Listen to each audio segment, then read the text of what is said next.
नमस्कार दर्शक बंधु मुझे प्रिय दिव्य आज एक नुआ भिडियो मो चैनल को स्वागत जनाऊँ। दर्शक बंधु ये सुभद्रा योजनार ऑनलाइन आवेदन प्रक्रिया चली तो आपण मानी एक गुरुत्वपूर्ण खबरटी रही जहाँकि उपमुख्यमंत्री प्रभाती परिड़ा प्रेस कॉन्फ्रेंस रे आज सूचना देती जे सुभद्रा योजना बर्तमान सुधा 50 लाख महिला आवेदन कले एवं 15 तारिख भितर आवेदन जो मैंने करते तो से 17 तारिख मिल प्रथम किस्तिर सुभद्रा टंकाटी।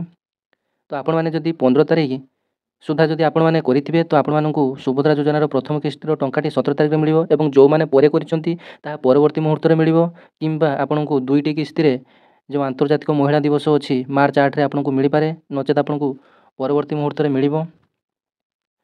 तो ये सुभद्रा योजनार योग्य तालिका बा हिताधिकारी तालिका आपण मानकर 16 तारिख में आसीज। तो आपण मैंने सुभद्रा योजनार वेबसाइट बा ऑफिशियल पोर्टाल माध्यम आपण मैंने चेक करेंगे।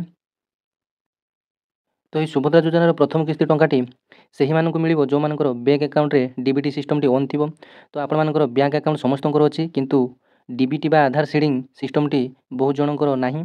तो जो मानकर भी एप्लाई कर देइछंती तो से मानकर बैंक अकाउंट रे डीबीटी लिंकिंग प्रक्रिया को सारी दिंतु।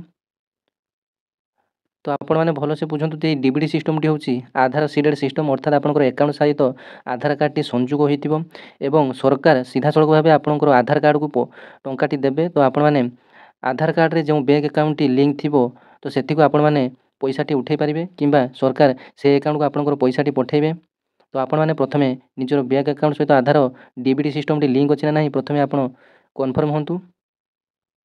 तो आपण मैंने जानिथिबे जे सुभद्रा योजनार एप्लाई पर 10 तारिख पर्यंत आपण मानकर ओटीपी एवं केवाईसी रे फॉर्म टी आवेदन करुथुले।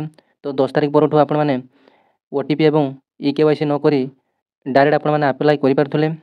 तो जो माने ई केवाईसी एवं बिना ओटीपी रे रजिस्ट्रेशन बा अप्लाई करिसंती तो से मानको पुणी थरे ई केवाईसी करिया पई पड़िबो।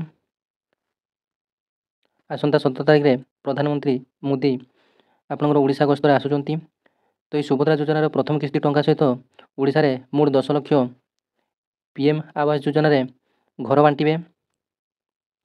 तो आपण मानक पई बहुत खुशी खबर। तो एमती नुआ नुआ वीडियो देखिया पई चैनल सहित जुड़ी रुहंतु। धन्यवाद। जय जगन्नाथ।